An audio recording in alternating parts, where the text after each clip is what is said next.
Yes, indeed. Yes, indeed. It is Monday. It's 7 p.m. right here in Amsterdam. I'm your host, DJ TLM, the last Mohican, broadcasting live from Amsterdam. Welcome to the Share the Knowledge podcast slash live stream, my Q&A show for DJs. You can find me here every Monday where I answer questions about DJing, share my experience, and at the same time, I try to learn as much as I can. So while we get this started, and we're going to wait for people to come in. DJ Z, I see you. Raider One, what's good? Let's just start it off with a little sound check. Let me know how the audio is for you. That will be good to know. And I might get rid of this overlay for now because that's interfering with the nameplate. I'm streaming from Restream today instead of OBS, getting used to the whole interface. And there's a special reason for that, and that is because later on in this episode, I have a special guest. My special guest is Mixmaster G, and Mixmaster G has developed some incredible tools for DJs. Some of you might already be familiar with Mixmaster G because he's normally in my chat, and you might also be familiar with his conversion utility. He has an incredible tool that allows you to just convert your music collection from one software system to another, from Rekordbox to Serato, or from Serato to Tractor, you name it. He recently introduced something new he has developed called the Rekordbox Collection Tool. And this is especially interesting if you're already working with Rekordbox, or maybe you've heard about Rekordbox, you're considering using Rekordbox, but you've heard a couple of things um, that you might feel need to be fixed first. Well, this tool might be that answer. So for us here, especially in the Netherlands, Rekordbox has been one of the go-to options. We have a lot of DJs here who DJ with Pioneer equipment, but especially in the clubs with the CDJs, and bring their music on a flash drive. And you used Pioneer's software, Rekordbox, to manage your collection, prepare your sets, prepare your playlists, and basically prep your flash drive to work in an optimal way with the CDJs. If you haven't used CDJs before, you can put music on a flash drive and insert it into a CDJ. The CDJ will recognize that there are files on your flash drive, but that's basically it. You won't see any of the other ways to sort your music. So if you do not prepare your music in Rekordbox, then it cannot be sorted by BPM, by title, you name it. So to use your CDJs optimal in an optimal way, you prepare your music in Rekordbox. Now, of course, at a certain point, Rekordbox evolved and it went from not just being preparation software to also being performance software as Rekordbox DJ. So a lot of people might use Rekordbox DJ with their controller, or in some cases, even with hardware in clubs like with CDJs or DVS. It's all possible. I'm going to wait for more people to come in. We will have time for some other DJ related questions. So if you have any of those questions, feel free. But today's main goal is to have Mixmaster G on to just take us through some of the main features of the Rekordbox Collection Tool. And it's going to be my main job to make sure we try to keep it as basic as possible. And in advance, I'll also want to point you towards YouTube. And especially if you already purchased the tool, make sure you go to YouTube and check out his full playlist where you get play-by-play tutorials for all the different features. It is something I've done partially, and I will do the full playlist and probably watch it like 10 times to make sure I fully understand what is possible with this software. And I'm also live in Ghana right now. Mr. Saint J's DJ, salute, I see you. Flabatois is in the building. Flabatois, to, I messed it up. I know your name. I've seen you before. And do you think folder structure is more legible in Serato than on a CDJ? Um, well, overall, I can use CDJs, but I still prefer to have that larger real estate of a laptop. So it doesn't matter to me if it's Serato or other DJ software, but I do prefer having that larger screen. So a laptop screen compared to a CDJ screen. That being said, when you prepare your music in Rekordbox and you take full advantage of the ways you can tag your music and how you can filter on CDJs to find songs in your collection, once you get used to that workflow, it works really well, especially with the 3000s, because the processor in that machine is just faster. It works really fast, and I love the feel of the player as well. It works great. It works great. I'm just so used to having the laptop that that is still my preferred way to play. Um, but I can use both for sure. And I am still, and I've been saying this before, I do still need to uh, rebuild my DJ collection. So not my music collection because I have way too much music, but my DJ collection. I want to make sure I tag every track accordingly. I want to make my collection smaller. That's also where this tool will come into play because I have music on my computer or on external drives in so many different folders, and a bunch of tracks are in a bunch of the same tracks are in different folders, so basically duplicates. I've been very messy over the years with DJing, with grabbing music from separate folders, putting it into DJ software, making cue points on the fly, and then maybe 6 months later I'm using the same tracks but I grabbed them from a different folder, setting cue points again. It's a mess. I have to sort that out. And the Rekordbox Collection Tool is going to be a great place for me to start as I get my music into Rekordbox to start properly sorting it out and tagging it. I might as well start by making sure I clean it up first. But we're going to get into that in a minute with Mixmaster G so we can talk about what is possible with RCT. D-Boy in the building. What up, man? And Rated One says one of the things I don't like USB on standalone controller, I cannot take requests. Why not? I mean, if you have music on a flash drive, chances are you might be limited in the amount of music you have. That doesn't mean that the request that is the song that is requested might be on your flash drive. So you could take requests. There's just a chance that you won't have it on the flash drive. Never tried CDJ before, but I'm thinking of making the switch from the controller. But yeah, I really got used to having a PC. Yeah, I can't say that this is true, but to me personally, with the way I play freestyle, so no prepared sets, I think for me a laptop screen is an easier way to play because I have a better overview now at the moment.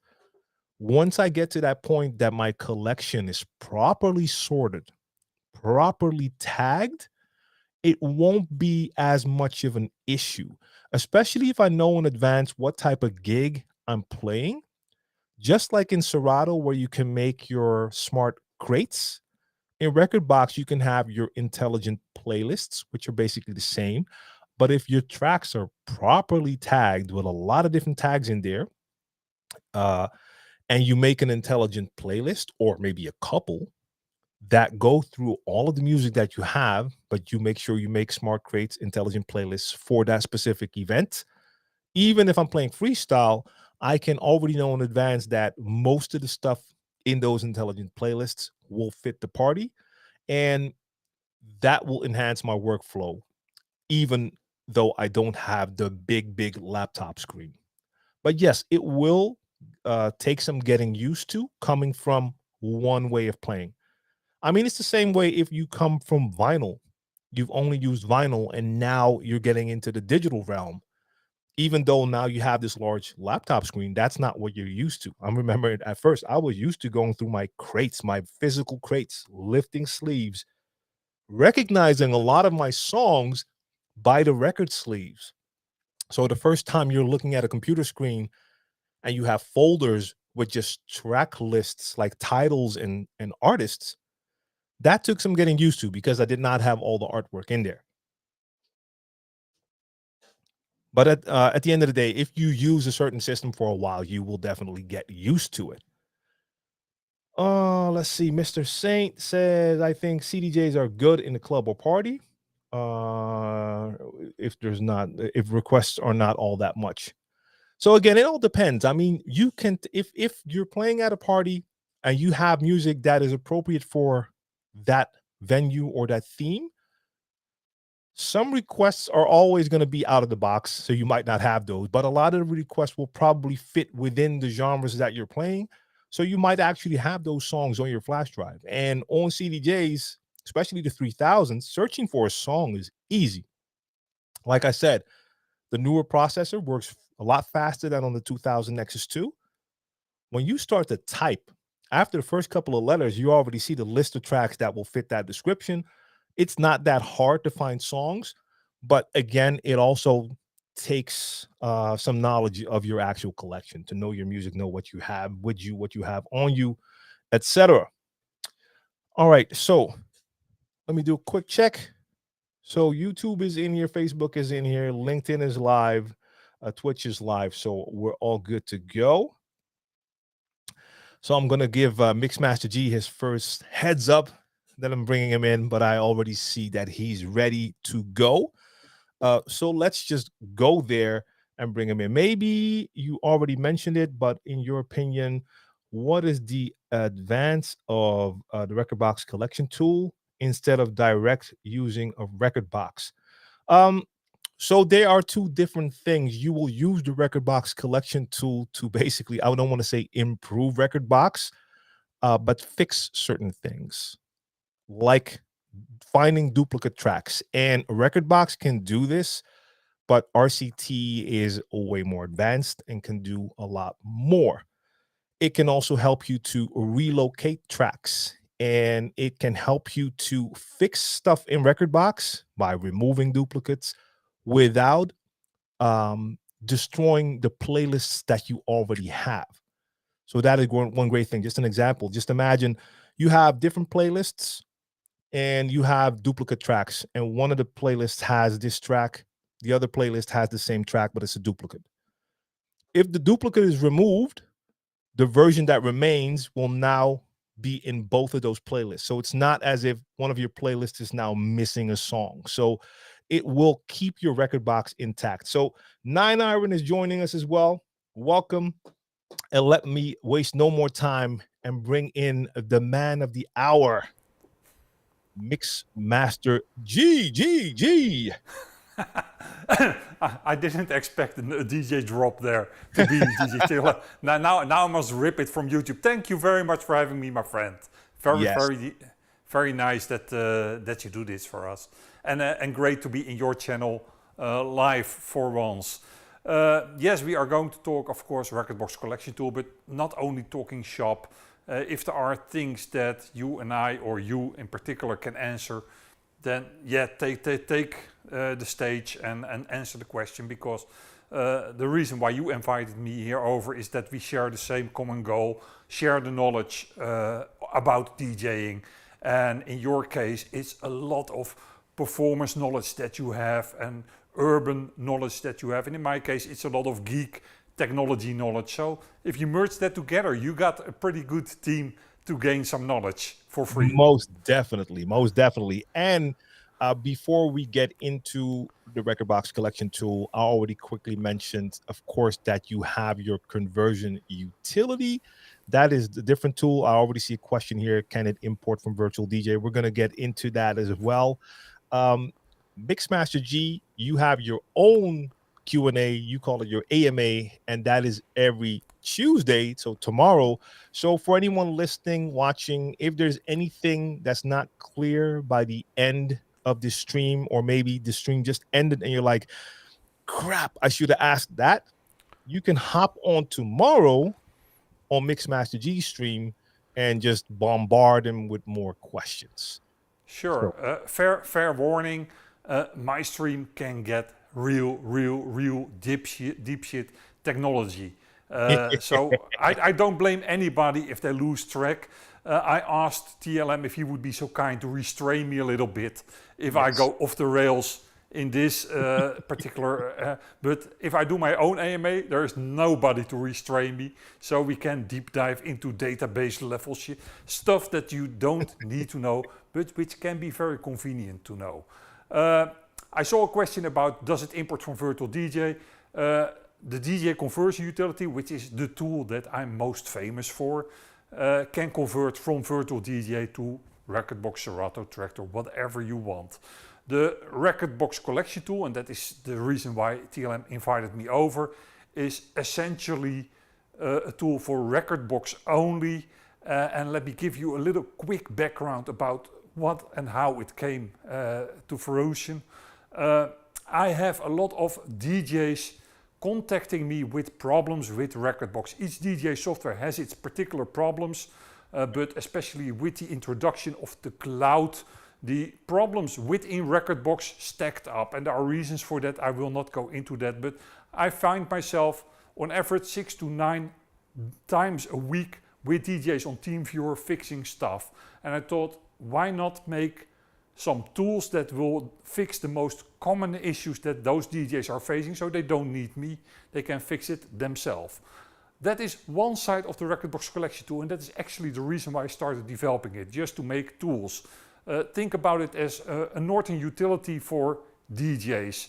I don't know if people are that old that they remember Norton Utilities, but Norton Utilities was the go-to tool if you had problems with your hard drive, if your hard drive crashed, if your hard drive got slow, stuff like that, then Norton Utility was the tool to use, and that could fix all that kind of stuff. I thought about it the same way about the Rekordbox Collection Tool, just create a lot of tools that will do different things. That is one side of the coin. Another side of the coin is that I already created a tool called the iTunes Collection Tool, which was made to manage collections, to make sure that you don't have duplicates in your collections. And I know that TLM can shine his light on why duplicates are like the death for DJs that are performing. Maybe TLM, you can explain that to the people. That is not only me talking, but you have something wise to say about it as well. Well, especially for the digital DJs, once you get into that whole realm, and like I said a little bit earlier, like I've been very messy with the way I've handled my my folders. I delete everything from DJ software, import some folders again. And if I have tracks in my software, I start to add cue points and I start to add loops. And the next time I'm playing and I grab a track, but it's not the one I was using, but a duplicate, it doesn't have any of that information in there. And over the years, I've caught myself maybe adding cue points to one track 6 or 8 or more times, because every time it's a different version of that track. Because I have so many different folders, every time I made new folders, grabbed from a master folder, and then my hard drives get full and I get an external drive, put everything on there, and then I end up with a ton of duplicates. They take up space, but also, like I said, then I run into having to do the same work like a million times. And there's more downsides, of course, but that is for me one of the main things. That is the main reason indeed for me to, if you are in front of an audience, you are loading a track, you know for sure that you prepared that tracks with cues, loops, that you did edit the beat grid so your effects stay on grid, stuff like that. And you load the track and all of a sudden you don't see your cues, you don't see your loops, you miss your mixing out point, so you have to either scratch or jazz your way out of the track that is playing. You don't want to have that kind of problems when you are in front of an audience. You want to make sure the track you load is the track you prepared. And that's the reason why you don't want to have duplicates. I don't believe in the reason that you want to save storage space, because storage space these days is reasonably cheap compared to like 10 years ago. So that is not an argument for me, but making sure that the track you load is the track that you prepared, has all the tags that you need, has the cues, has the loop, has the artwork, etc., etc. That is very important for working DJs. So that is the core of, or the second leg of the Rekordbox Collection Tool, but it's the leg that we will focus on in this stream because it makes the most sense for most DJs.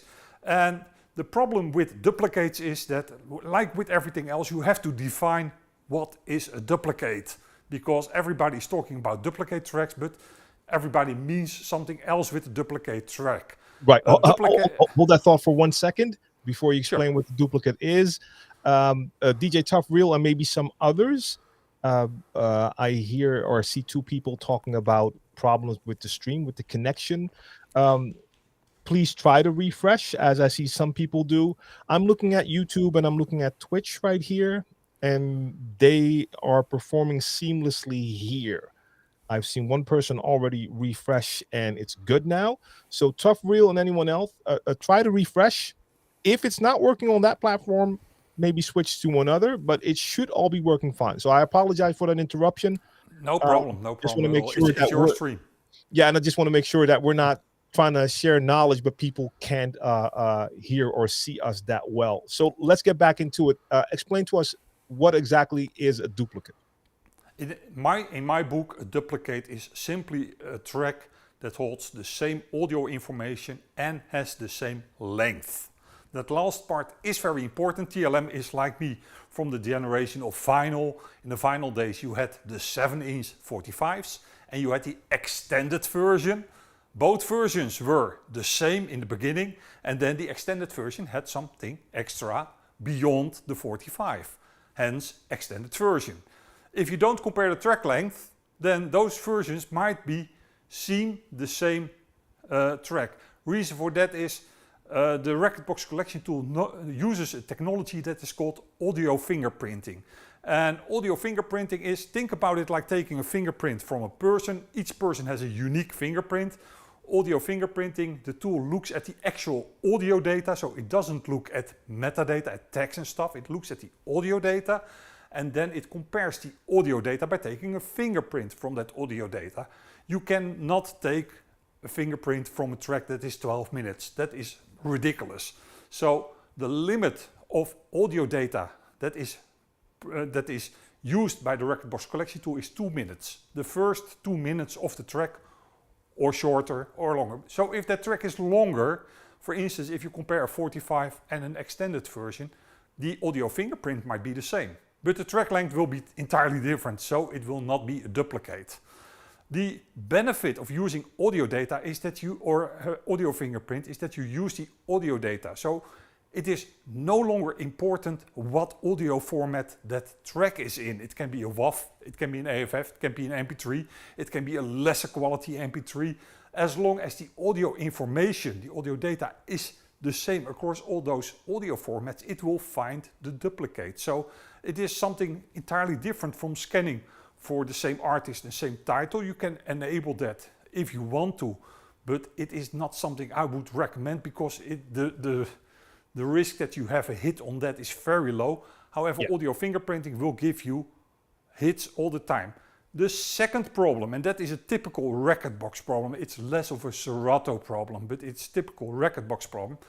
Rekordbox recognizes a track by the file path to the audio file. That is very technical, I know.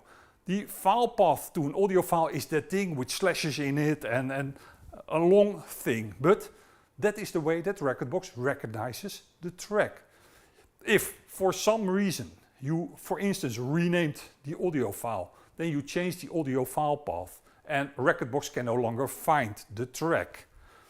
And then the track doesn't work.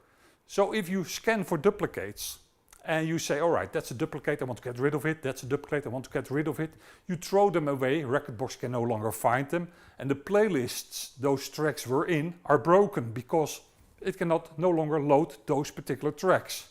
What this tool does is it will repair that. So if you have one track that you want to be the track to remain, the track to remain in your collection. If you have watched Loki on Disney, the one who remains, that track can then take the place of the duplicates, which means your playlists will start to work, keep working. Another problem is that you might have set cues and loops in one track, but that wasn't that good of a quality track. But the one who remains doesn't have those cues. You might have artwork in another duplicate. The Rekordbox Collection Tool will also merge that data. So what it will do is, if there are no cues or loops set in the master track, in the track that will remain in your collection, then it will try to find cues and loops in one of the other tracks. If there is no artwork in the master track, it will try to find it in one of the other tracks. If you use my tags in Rekordbox and you didn't set them in the master track, which means it will save as much metadata as possible without overthrowing it.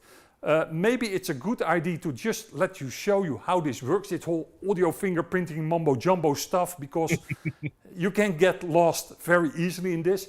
But the whole audio fingerprinting concept is important. What is also important to mention is all this information is stored in a separate database, separate from Rekordbox. So it does communicate with the Rekordbox database, but the data that is changed or is created extra, which is not Rekordbox native, is in a separate database, not to conflict with the way Pioneer DJ works. So that is also important to know. Once you have scanned your entire collection for duplicates, and TLM knows that can take a little while, but it is required once. You need to scan your library once to make sure to make that database where all that information is stored. Then it's much easier to add new tracks, because you can then say to the system, all right, listen, I have new tracks in my download folder. I will show it in a moment. And I want those tracks to be moved to this playlist, and the audio files need to be moved to that folder, and check if they are already existing in my collection. If they are not, add them, and if they are already existing, then check if they are of the right quality. So that is what is happening in the duplicate stuff, and that is very technical and a whole lot. So let me show quickly. But it is great because, like you said, it can save time. If I have a certain track, and let's say I have maybe 6 versions of that track, like duplicates within my entire collection, but if I set cue points in one of them and one of them has artwork, once I've done the scan and it's found the duplicates, it can take the information from the different tracks, and I'll end up with one track that will have the cue points and the artwork. So it does save me time. I don't have to do that again. I do see 2 questions about the audio fingerprinting. Philip Tan has a question. How would RCT's audio fingerprinting 2 files that are literally the same song from 2 very different masters, maybe not quite the same pitch? Let's say a rip from a 70s vinyl version versus a CD remaster, and those could technically sound good question, Philip, and salute, by the way. Indeed, that may not show up as a duplicate. The audio fingerprinting looks at the audio information, and I had this discussion with TLM prior to this stream, because TLM was test driving this, and he came up with a very good improvement, which I never thought about. Maybe you want to talk about it, TLM, because it was your idea. I've just fixed it. Well, my first mistake was I got very excited and I didn't have a lot of music in Rekordbox, so I decided to add a ton of music to Rekordbox first, and then I let RCT do its scan, and it came up with a lot of duplicates. That's because there are a lot of duplicates in my collection. But and we'll take a look at that in a second, when you go to that duplicates folder and it shows you all the sets where you see a master version and 1 or more duplicates, I ran into the issue with a couple of those sets that I opened it and it showed me the master version was a certain track, dirty version, but then the track that was deemed a duplicate was the same track, but the clean version. So I can understand, for me here, it's not that big of a deal, but especially for my US colleagues who definitely have a lot of places where they need those clean versions. Dirty and clean cannot be seen as duplicates. That is a different thing. And that is in short also an answer to Philip Tan's question. If the actual sound of the audio is the same, it will be seen as a duplicate. If there is a difference in sound, let's say the pitch indeed or the quality is so low that they are no longer really comparable in sound, then it will not be seen as a duplicate. So it all depends on how far those two tracks are apart. But as you heard from TLM, he did the scan and his clean and dirty versions came out as duplicates. And that is simply because even in the dirty versions or in the clean versions, the audible data is close to the same. There are some slight differences, and of course lyric-wise it is different. But as long as it's not bleeped out, because bleeping would make a different audio, and if that happens in the first 2 minutes, then it will be not be marked as a positive. But if they just use a different word with the same sound, then the system can be easily tricked in thinking that it is indeed a duplicate. I fixed this, but let's show how this duplicate scanning works with a very small collection that I have prepared. Yes. And don't come, yeah, Mixmaster G, you are doing shit that you know will work. No, I don't. I always freewheel this stuff, and it might as well go off the rails easily. But I like to have small collections so I know what I'm doing. Let's do it. Let's see what I got. There is my screen, and there are we both together. Yes. Let me fire up the Rekordbox first, and then we know what we are talking about. You see on my desktop here a folder named multi-format, and if I open it, you can see that there are some tracks with WAVs, with AFFs, with the whole kaboom. The one that is interesting, skip. The one that is interesting to notice is this one, that is the No Better track from Major Lazer, which is my default multi-format test track. So it's just what it is. You can see there that this is the same track. However, you can see that the title is different all across everything. I did that on purpose so you can see what is happening. This is the test collection, and remember what we said about playlist. Let's name this test A and make playlist test B. And that will show you in a moment, not right away, why it is important. Let's say that we have a WAV file of a certain beat street in test A, like there. And let's take the FLAC file of No Better, and that might be a different one, so let's take that one too. Skip. That's fine, let's see. No, not the FLAC, because I'm not sure if the FLAC will survive. I know there is one FLAC in the No Better that will not be seen because it's damaged on purpose. Okay, so this is my test collection. Let's fire up the Rekordbox Collection Tool. Let me double check if indeed I am talking about an empty collection here. So hold on a little bit. This is the nerdy stuff, but I want to make sure that I'm not cheating here, because I hate cheaters. No, that seems all clear. All right, if I fire up the Rekordbox Collection Tool, it will start to create its own database that is automatically performed. And if you use Dropbox, it will activate it. Why? Because if there are tracks on Dropbox, that needs to be synced all together before you start. This warning is the default warning that will always be shown if you use it the first time. Basically, it comes down to make sure that you have your backups, that you watch the tutorials, and that you have enough time to finish. The latter is very important. I still get artists who use my tools 5 minutes before they have a gig, without watching the tutorials, don't do that, folks. Just have enough time. Don't be on time pressure, because I know that this can be technically intimidating. I know that this is not always the easiest thing around. Make sure you have time. So not a gig. And you can of course turn this off, or you can go to the tutorials right there. So enough things that you can do there. Let's go for the all checked. This is the default screen that you get from Rekordbox Collection Tool. If you have Cloud Sync enabled in Rekordbox, there will be a fourth tile there, but I have Cloud Sync off. Maybe we get into that later, maybe not. It all depends on how we are in our time, etc. Yes. The thing we are interested in right now is scanning for duplicates. That is part of the Heal Collection module. And within the Heal Collection module, I can simply enable it here, scan library for duplicate tracks. I see that my mouse is not magnifying as it usually does. I had an update of my OS, so sorry for that. I can fix that later on, but let's stay with it how it is. I keep it to the default settings. What is important at this stage is that you define what your preferred audio format is. For me, that is MP3, but you can choose anything you like, and what the preferred bitrate is.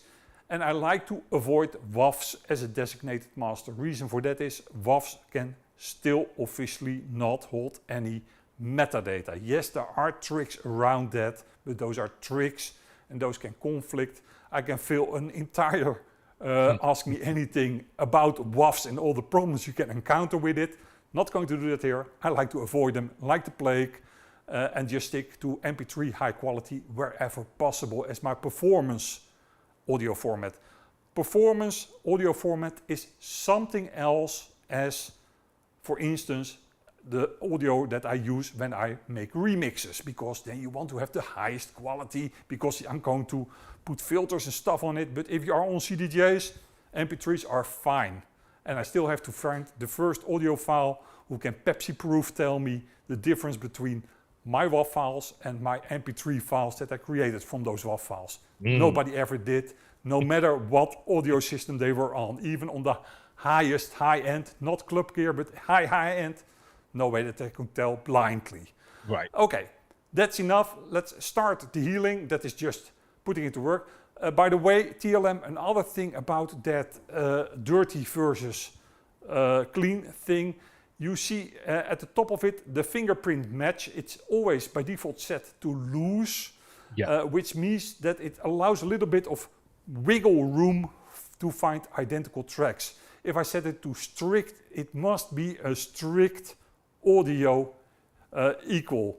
However, that is not very much the case with different audio formats, and for that reason I like to use it as a loose, and that will suit most needs for sure. But if you really want to be very tight, then you can choose for strict, but it will find less duplicates then, because it's more forgiving that way.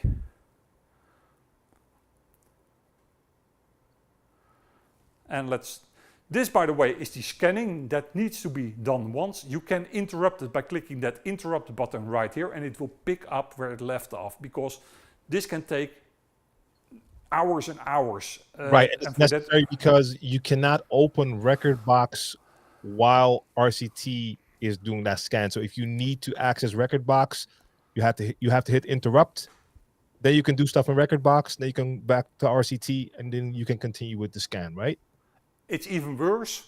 Okay. If you make the mistake of opening Rekordbox while RCT is functioning, RCT will quit and will throw you an error, because you must imagine there is only one database, that is the Rekordbox database. If you open Rekordbox, then Rekordbox is accessing that database, and you don't want anything else accessing the database, and vice versa. If RCT is active, it is accessing the Rekordbox database. You don't want Rekordbox to access that same database while RCT is running, because that can cause huge conflict. So for that reason, RCT will immediately throw you an error if you open Rekordbox while it's active. Right. It's a precaution. Now, this folder has been created by the Rekordbox Collection Tool. And if I collapse it by clicking the little triangle, you can also see that it created a folder named Duplicate Tracks. And that is the thing you are interested in right now, because in that folder we will find sets of duplicate tracks. If you open a random folder, you will see that it has a master track. That is the track that will remain inside my audio collection, and it has duplicate tracks. For instance, the uncertain WAV, which was, if I don't mistake, right here in this Test A playlist. So we did that for fun and giggles. If I go to set 10, then you can see that is the no better track. And there you can see also that there is stuff. Now let's give this track, for instance, some cue points. So let's give it here, cue, and let's give it. So this is one of the duplicate tracks that we're giving the cue points now. Yep, I give a cue and a loop to the duplicate tracks. By the way, the same goes for analysis data, for my text, for everything that is metadata related. Now, I told TLM that I fixed his dirty clean problem because I cannot fix it by changing it. However, I can make the system check if dirty or clean is part of a title. So if I have, for instance, better clean right here, and I run the scan again, and that scan will only recreate that duplicate list, so that will be very quick. That's the reason why I use a small collection. I can do this kind of stuff to show you the different possibilities. And then I can show you what I did to make sure that at least the system alerts you that you need to pay close attention to a particular duplicate set. And that's how we can do it. It will warn me that there is already a valid duplicate set available, and it will override that. So that is just, again, a precaution. This tool is full of checks and balances because without it, it can wreak havoc inside a Rekordbox collection. I want to make the risk as small as possible, if not impossible. Right. Every time you have to think for a second, like, okay, is this really what I want to do? Yes. Yeah. And for that reason, it gives a shitload of dialogues and stuff like that. I know it's not the most user-friendly, but at least it gets the job done. If we now look at that same setting, you see that it said clean and dirty beyond it. Which tells me... We can't see it. If you can scroll my head, a little bit more. My head is in front of it. Let me turn my head off for a moment. That's this one. There you go. Yes, here we go. Ah, clean. There we go. Thank you, TLM. I make that mistake very often, by the way, that I forget to switch the stuff. So that tells us that there was at least one track that had either the word clean in the title, the word dirty in the title, or the word radio in the title. Will that cause some false positives? Yes, of course. If you have the Bengals video killed radio star as a track, then it will trigger the clean dirty. But I thought that this was the most elegant way to alert you. Listen, maybe these are not duplicates. Maybe these are indeed tracks that you want clean dirty to keep. Right. Before we are going to process the tracks, and processing is making those things final, so getting rid of the duplicate audio files and making sure that the master track will be the master track.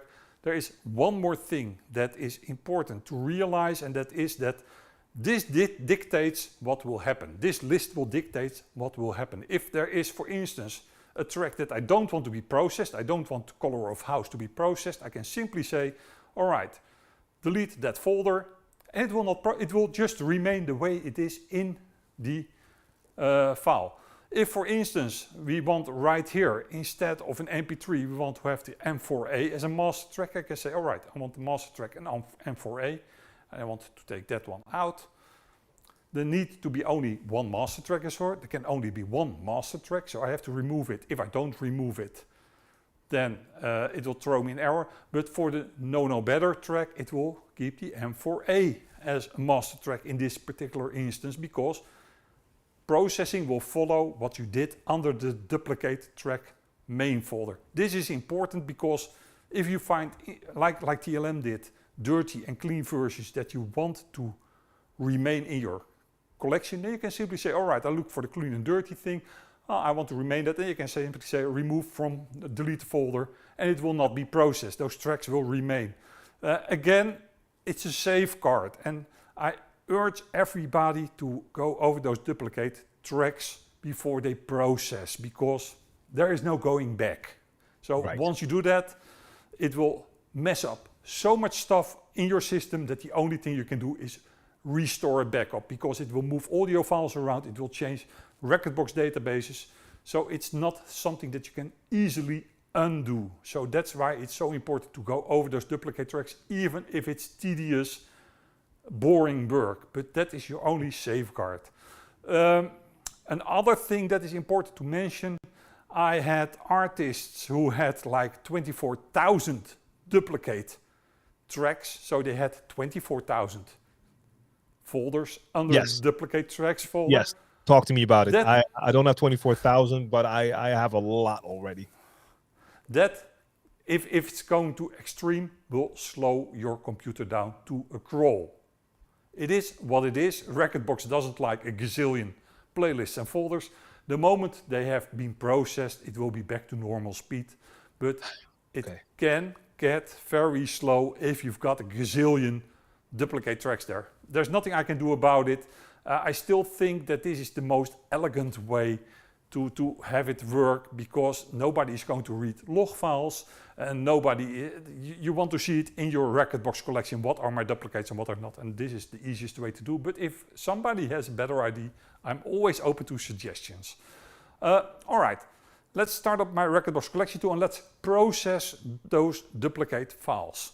Now, processing those duplicate files means that the audio file that is part of the track can be removed from your computer, it can be totally erased, or it can be moved to what I called a pre-bin folder, which is just a folder, any folder you like, any name you like, and it will move the audio files of the tracks that are no longer used to that folder. So there is still a way to recover. It's not immediately deleted. If you choose the delete function under the global settings, it will remove it, period. There's no, it's gone.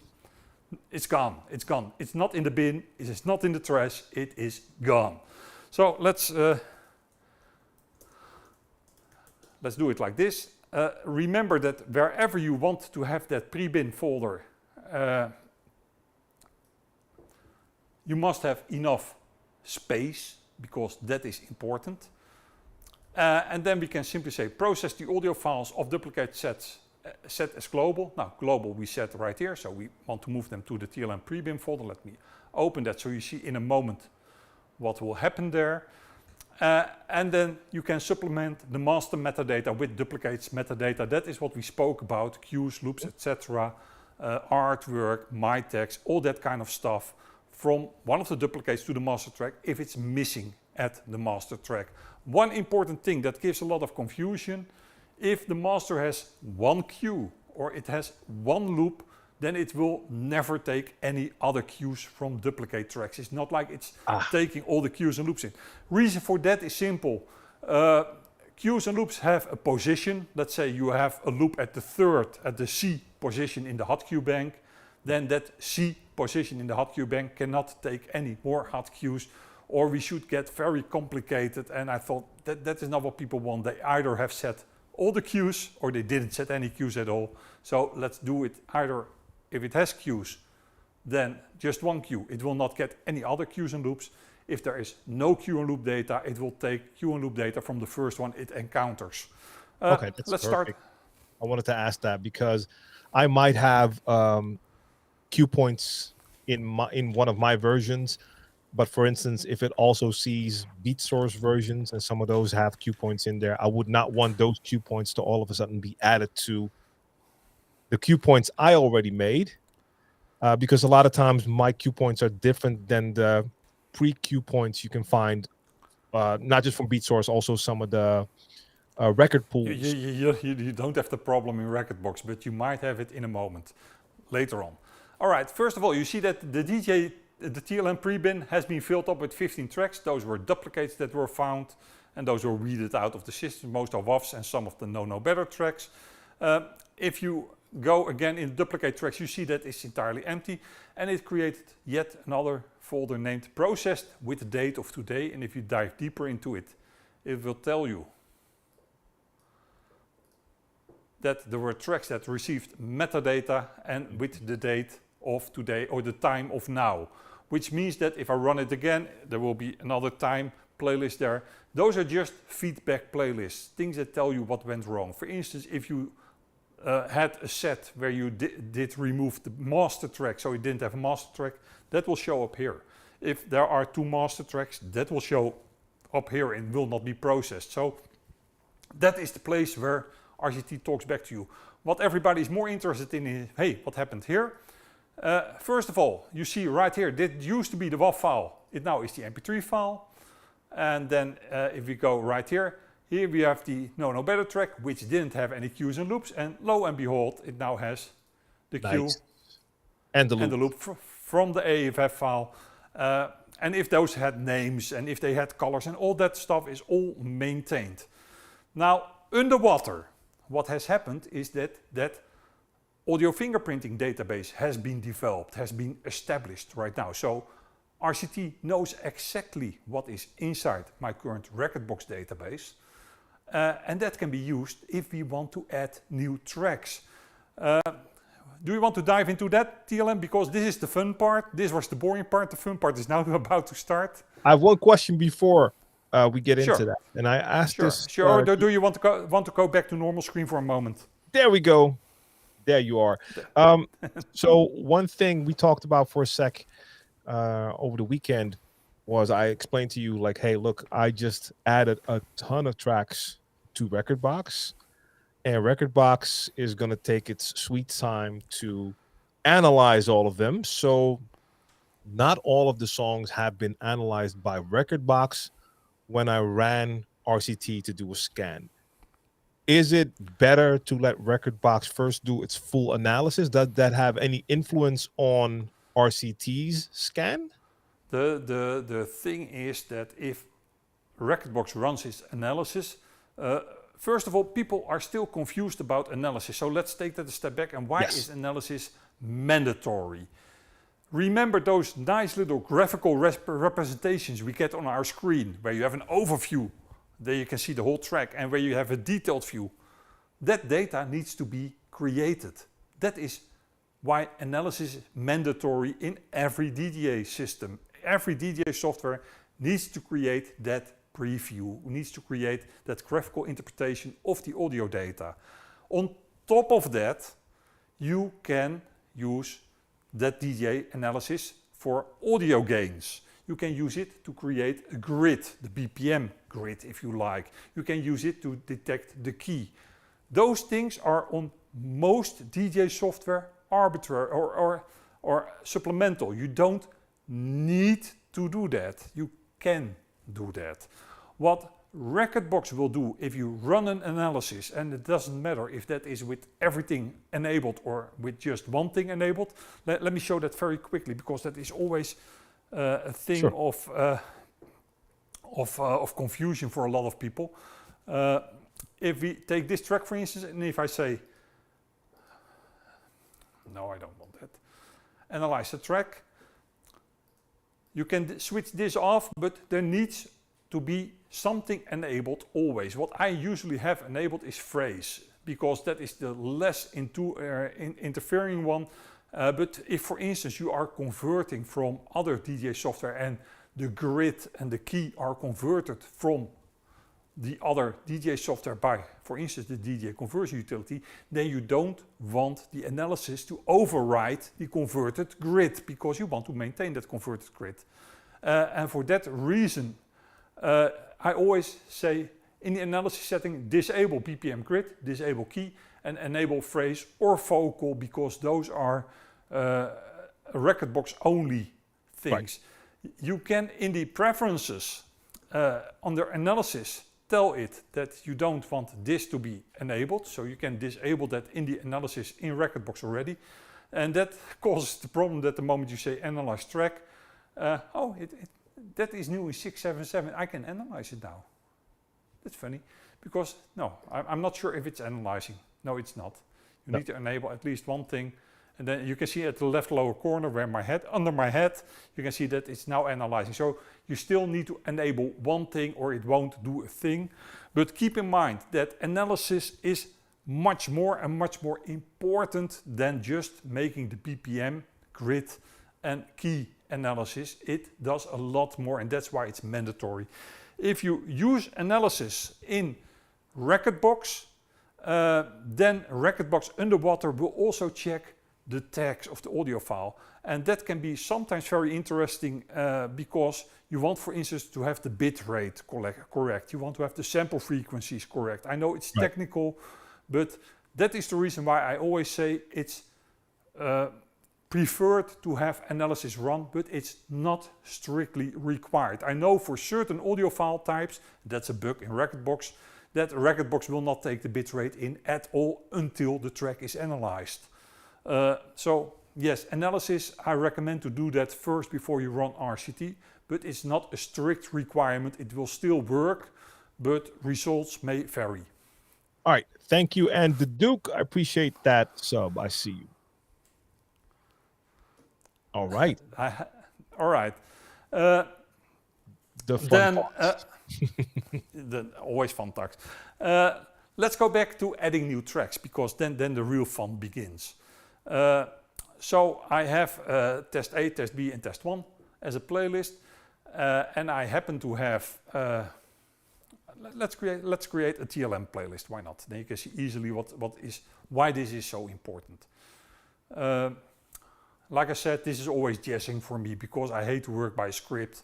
Because if I do that, then I get bored very easily, and I'm doing this a gazillion times each day. I know the feeling. DJ TLM playlist.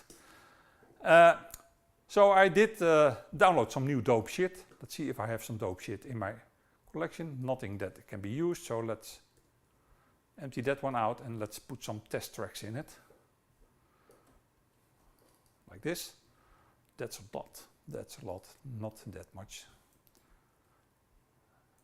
Because I don't want to make this very long, so hold on with me, folks. I just want to make sure that TLM test. Just a couple of tracks. Yes, just a couple of tracks. And for fun and giggles, we are going to add one of the tracks that we know is a duplicate. So that is coming from here. And then, why not? That one I took out. That is that, that is that. Those were not scanned. Why not? Let's take the No Better track. All right, so that track I know already exists. I could even take, let's do it even differently. Let's take one of the MP3s from it as well, like this. So I know that we on purpose did add some tracks. Now, another function of the Rekordbox Collection Tool, and that is where the real fun begins. That's why I'm saying this.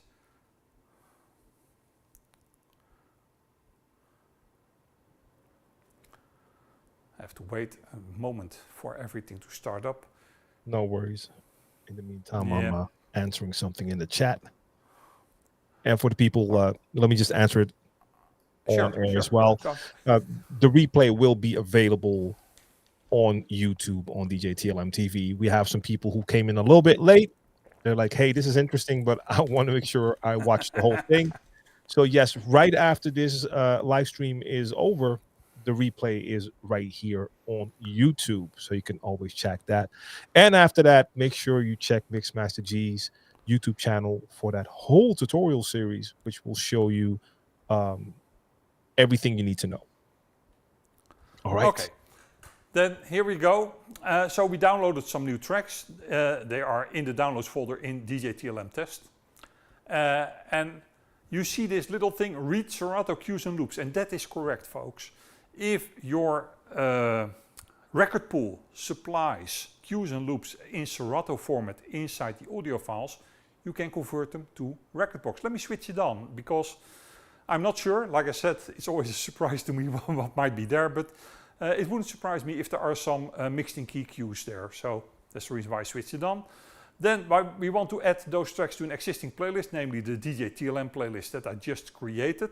Then I need to tell the system where I want to store those tracks. Now let me do that completely official. So let's go to the music folder and let's DJ TLM tracks and create a folder DJ TLM tracks within my music folder, and I want to move them there. Let me open that folder so you can see what is happening there in a moment. And then there is some technical mumbo jumbo going on. First of all, you can ask it to rename the audio files. Some people like it to be artist title, title artist, just title. So you can say rename the audio file if you want to do that. Why not? You can see right here that they have very strange names. So let's do artist title. Why not? Yes. Then you see below that, change the name of the audio file to pure ASCII. Let me pick one of the, I should have them right here, and otherwise there must be something there. No, let me show you what that means, because that is really some fun stuff. Do I have my word character tracks there? I don't see them here, but as you can see, it's always open kimono with me, because I have really nothing to hide. So weird characters.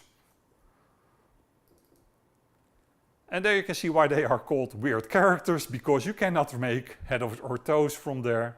Those are tracks which don't have ASCII characters in it. Ah, there you go.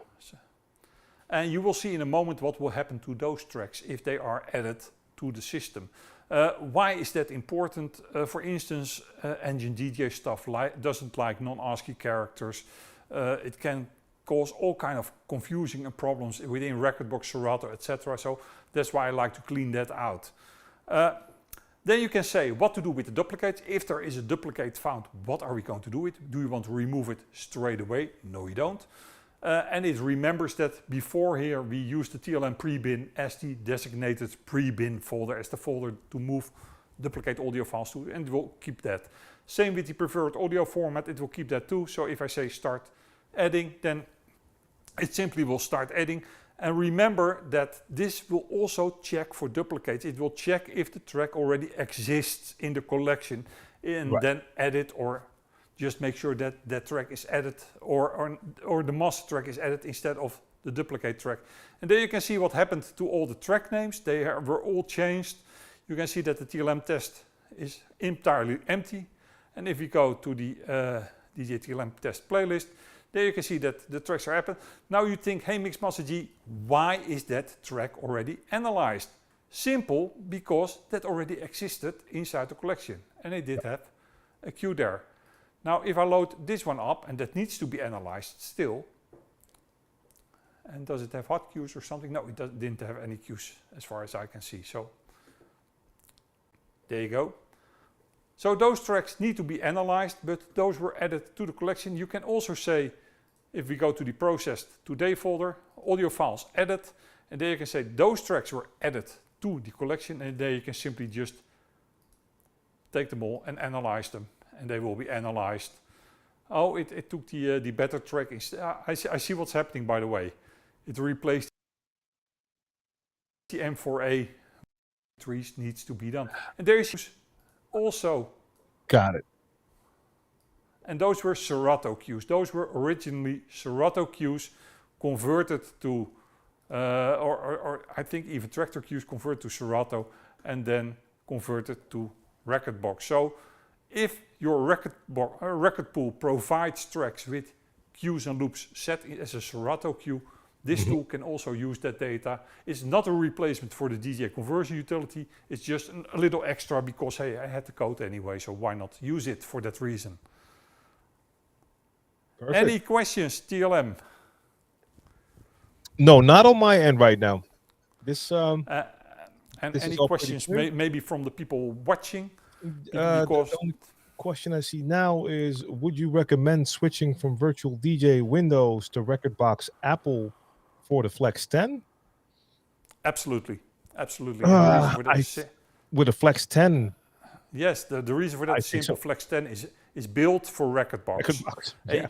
And yes, it works with virtual DJ, and yes, the people from Atomics are very good in hacking their way into controllers that were not primarily made for that particular software platform. But trust me, the integration with Rekordbox is so tight. I would even say I prefer it over a Serato integration, but that's just because the people from Pioneer DJ just went the extra step to make sure that this works perfectly well with Rekordbox. Yes.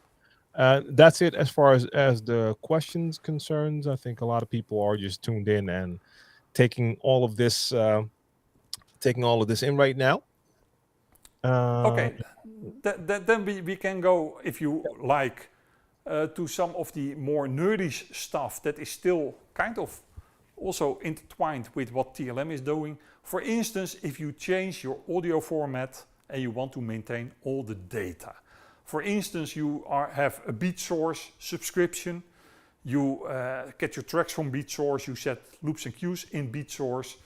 And all of a sudden you think, hey, I really like that track. I want it to be a permanent part of my collection. I want to buy it. Yes. Then there is right now no way to get the data from that streaming track to the bought track, because you cannot do that. With this tool you can, and you can even batch do it. And we can go into that if you like. Yes, let's TLM, go. Are you with me? Let's Hey, see Sound what Sounds, I see you. Vinyl Touch, what's going on? Welcome, welcome, welcome. Yes, All right. let's take a look at that. For that reason, I use Beatport because I did a little bit of homework, of course. And Yes. within Beatport, under my playlist, I have RCT test files. And there you can see some. This is Beatport streaming, by the way, folks. You are looking at Beatport streaming. And for instance, if we take this Color of House track, which is on the streaming service, and I'm basically going the other way around. We're not seeing it yet, by the way. Oh, sorry. I always do that. Thank you, Don't worry, TLM. we're good. We're good. There we go. I always make that mistake.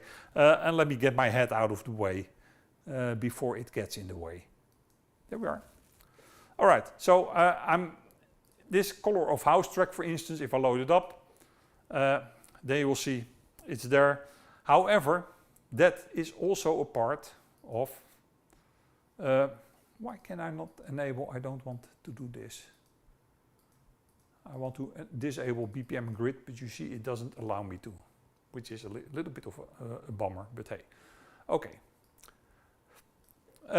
If I go to my normal track list, let me just take this out and take it to the, because I need to have it there anyway in a moment.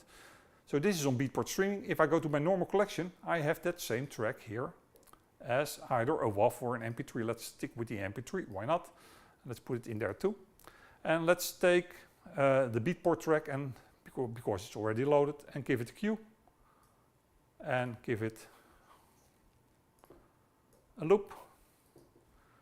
And you can get, oh, that's not a loop. This is a loop. There we go. That's a loop.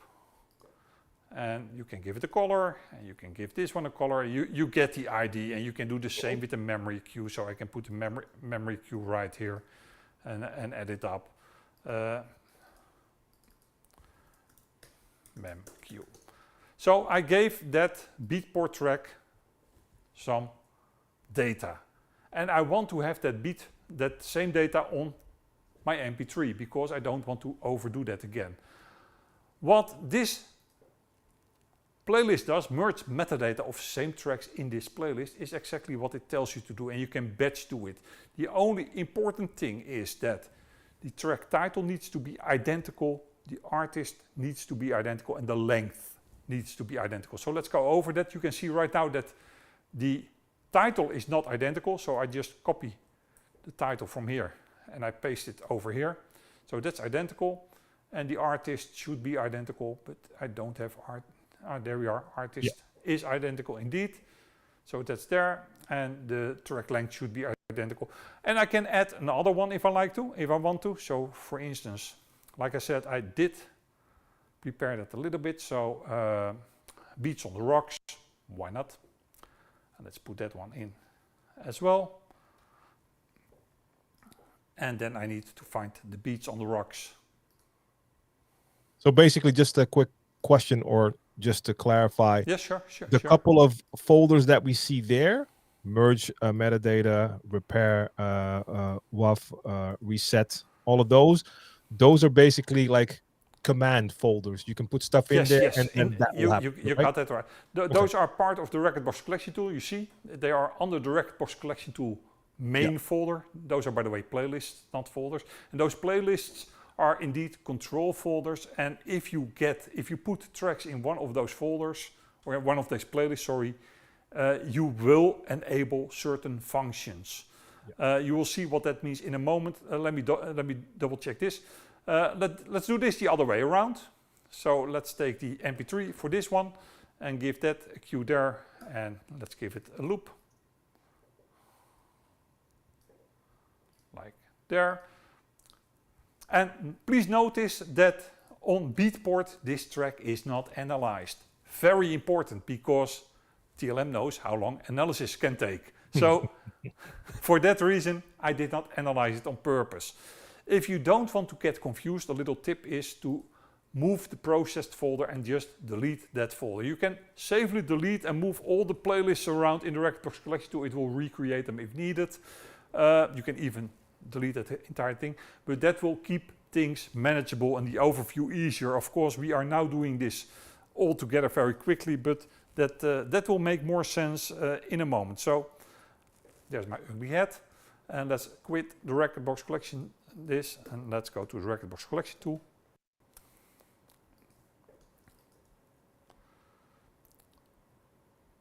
And wait for this to kick in. And again, you don't need to do this with streaming data. You can do this with any audio file.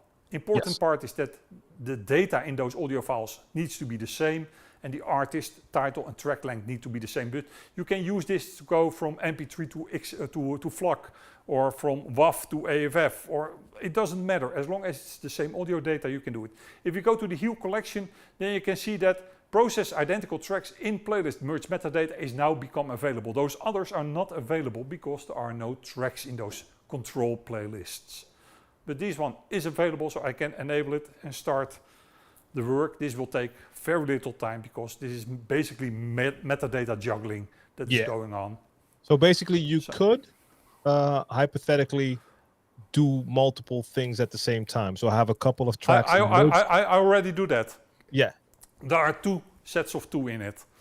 So if I go to the no, I understand that, but sorry, but I mean you could have some tracks in that merge folder, but at the same time have some in another folder, and then run both at the same time in RCT. That's correct.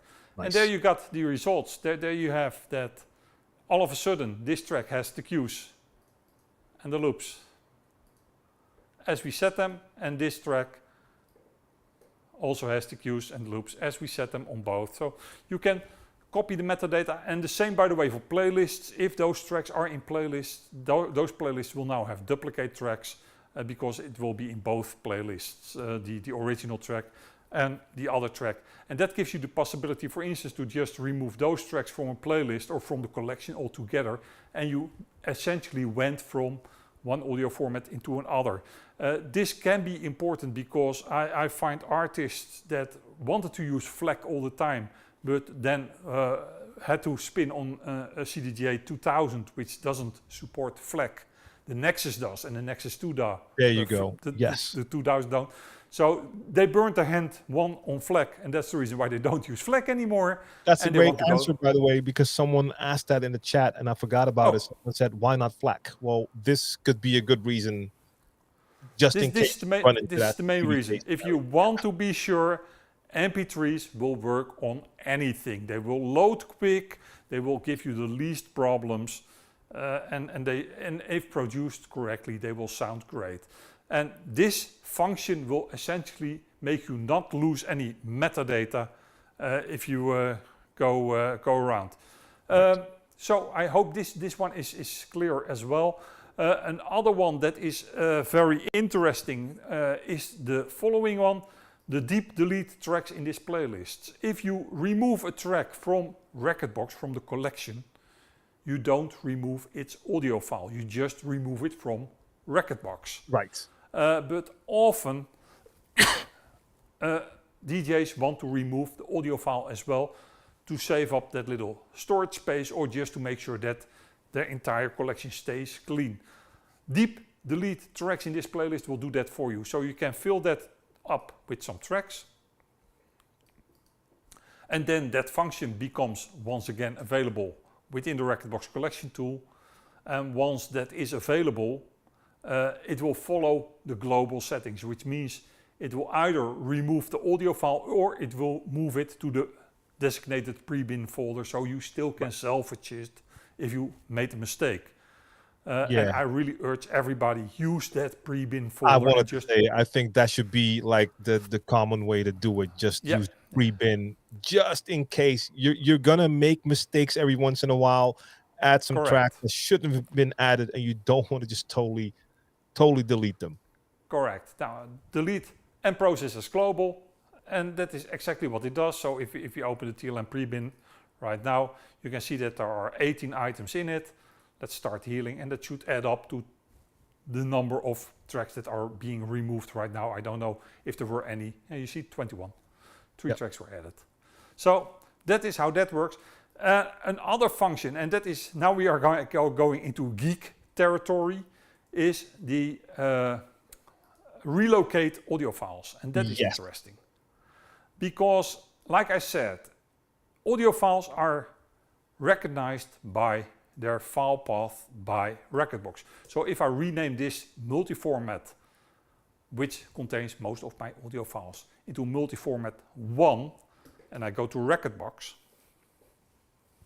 we're going to get a lot of those little warnings like, hey, missing tracks. Yeah, you can force that very easily. You can say display all missing files. There you go. You get a complete list of files that are missing right now. And then you have the possibility to auto-relocate. I will go into that in a moment. But before I do, I want to tweak the system a little bit. Let's take these tracks. I make duplicates of them. So I made duplicates of those tracks. And then let's take the originals away. Let's see, that's the copy. So I just duplicated the tracks. The track is still there, but it's under an entirely different file name. Now let me show you what will happen. Because this is something that Rekordbox cannot cope with. It is similar to when you copy your tracks to a different drive. So you had your tracks on drive A, and you copied them to drive B. Then Rekordbox will no longer be able to relocate those tracks. I can get into the nitty-gritty of the whys, but trust me, it doesn't. Let me show you how that works. Let's go to the preferences and let's go to the advanced preferences. I always have to search where they hide those, so hold on, bear with me for a moment. There it is. And there under the auto search relocate, you can specify what to use for the auto relocation. And I really urge everybody to specify as close as you can, because that will make the auto relocation go faster and the results will be better. So we know that multi-format 1 is the one that has our tracks, that holds our tracks. The new folder, right? And if I say display all missing files, it will tell me that is missing, and I can say auto relocate. And like I already told you, there are still ones that cannot be relocated. Those are the tracks that were copied. Very quickly, because it isn't that complicated to understand, underwater macOS has a number that it attaches to a file. Each file has a unique number. You cannot see it, but it is stored inside the Rekordbox database and it's used by Rekordbox to relocate tracks. That is why you can rename those tracks, you can rename them, and Rekordbox will still be able to find them. However, if you duplicate the track, it gets a new number. And that way it cannot find the track anymore. So that's why I made a duplicate there and removed the originals. That forces to make underwater a new number, and Rekordbox doesn't know about it. But lucky for us, the Rekordbox Collection Tool can fix this, because it uses a different set of parameters to find missing tracks. And that's why it's kind of additional to the Rekordbox Auto Relocate. First you try the Rekordbox Auto Relocate. If that fails you, you run the RCT Auto Relocate on top of it, or the other way around. It really doesn't matter. We have the Auto Relocate here. It works close to the same. We can say, all right, we have all the audio files here. Those are normal stored files. These are technical things you can turn on and off. Just leave everything global, and let's start the relocation. And that will be fairly quick again, because we don't have very much tracks there.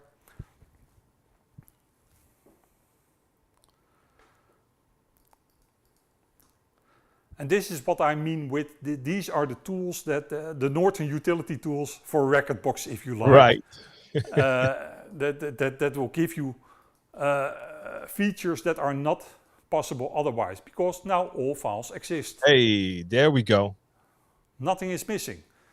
So that was fixed underwater.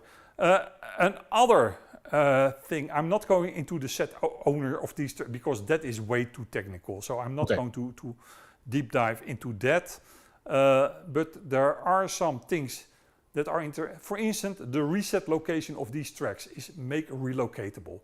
There are instances where Rekordbox loads the wrong audio file when you load the track. So you load the track inside the deck like this, but that isn't the track that you thought it was. It was an entirely different track.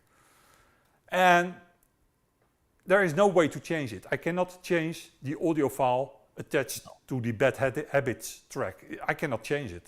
It is fixed, it is working. So, but if that happens to be the wrong audio file, then you want to be able to fix that. And that is where this reset location of these tracks is make relocatable playlist for you, so you can fill it up with tracks that you want to use a different audio file for, because right now in Rekordbox it uses the wrong audio file, and that can, for instance, be after a relocate. And then we can tell RCT.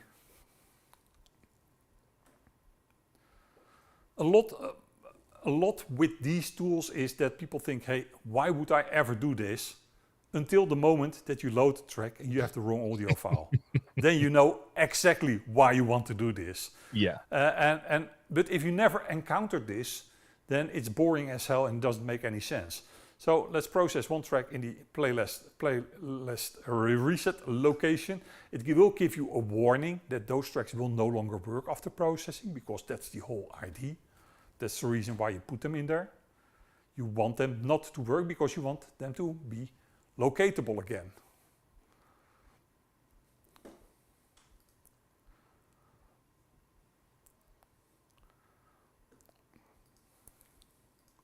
And here you have the tracks with file path resetted with the time of now.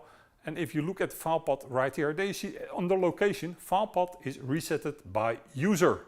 I cannot load it, you see, no matter what I do. However, what I can do is right click it and say relocate. And then I can point it to the correct audio file, and that will stick.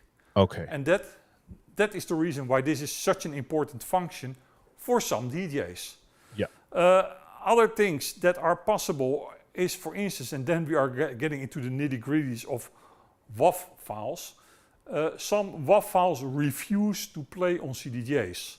I can demonstrate that I've CDJ 3000 in front of me. You want to see that? Let's talk about it. Let's move your head out the way, just in case, because we cannot see the... No, I first need to... I need a little bit of time to reset my collection there, because we need to have some WAV files. Okay. Will not work. Gotcha. So, yes, but it's good that you mentioned this, just in case some people may have run into it. What I'm going to do right now, you can answer some questions if you like TLM, and I will prepare my collection with some WAV files that will not work, and then I will first show you that they will not work.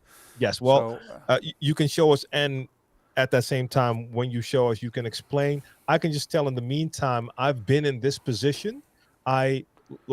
For the people who watch, you know, like my main daily driver is Serato, but I do also do certain gigs with CDJs, and I do a lot of the live shows that I do with Brainpower, artists out of Amsterdam.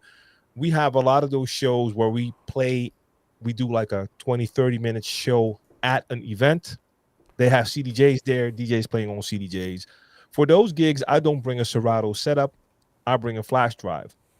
I've had it happen twice that I made a specific set for that performance, created WAV files for that. So I had like a compilation of a couple of tracks in there, made the WAV file, got it into Rekordbox, set cue points and everything. Then we got to the show, and I inserted the flash drive, and those WAV files would not load. Luckily, I always, even if I have like some sort of edit, I will always make sure to bring the original tracks as well. So I had all of the original instrumentals just as separate files on the flash drive as well. Those played, but at that time, that was like a scary, scary thing. I bring two flash drives, the main drive and the backup. They would not load the WAV files off that first flash drive. Tried my backup flash drive, tried it on all three CDJs, but that WAV file would not play. The other DJs there who always play on CDJs all gave me that look like, hey, I don't know. So I've been in this particular situation, and I have not used WAV files since then, because this is something that would also not have happened if I would just have converted to MP3. Yep, then you wouldn't have this problem. But no.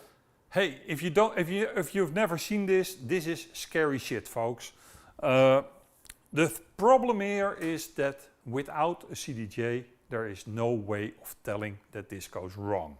So what I did is I have some WAV files that I know will not work because those were the files why I created this function. I have a CDJ USB, and let me very quickly see if I can change my mouse behavior because now it's annoying me.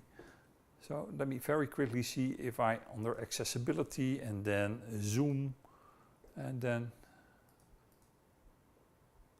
see if you can get your zoom back. I want my zoom back. I just want my zoom back. Picture in picture, that's fine. That's fine. And that's the tricky part about this, right? If you have these WAV files in Rekordbox, they work.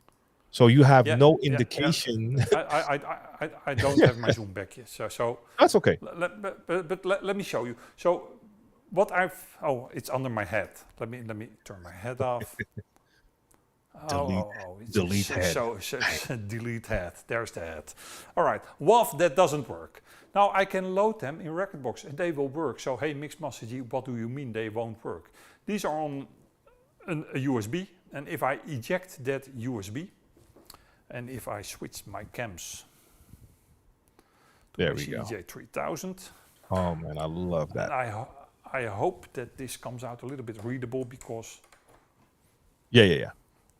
it can sometimes be a problem. Please select the source. There we go. We select the source, and then we go to playlists, and then we go to the WAV that doesn't work, and then we load one. And you see there that error. There we go. Cannot play track E802. Exactly. Let's try another one. And you really don't know why that is happening because, hey, they worked at home. Yes. Media or file collapsed or unavailable. E802 cannot play tracks, period. Now, that, of course, is annoying as hell if that happens. Yes. And it is hard to tell which is what and why it's happening. But there are basically two reasons why that is happening. Let me switch that back. There we are. Do not ask again. Do not sync. Okay. Because again, this is that same USB, and if I go back to WAV, that doesn't work, then I can load them just fine. So again, if you don't have access to CDJs, and these are CDJ 3000s, this is like the gold standard. This is, if it doesn't work there, it will not work on any CDJ, period. Yes. The other part is also true. There are some WAV files that work on 3000s, but don't work on 2000 Nexus 2s, for instance. There are some reasons why this happens. First of all, tracks that are bought on Bandcamp might show this behavior, but it can also be due to a bad header information. Put in simple layman terms, there are, let me turn my head on, because otherwise I'm talking into the nothing. WAV files can be multi-layer files. And multi-layer files means that you have more than two layers. Normally you have a left and a right channel, two layer, period. But you can have multi-layer file. That is called extensible WAV files. For instance, they used it in cinemas, where you have a front speaker, left speaker, a rear speaker, side speaker, stuff like that. And then that WAV file, that extensible WAV format needs to tell how many channels there are. The problem is there are two ways to tell that a WAV file is two channel.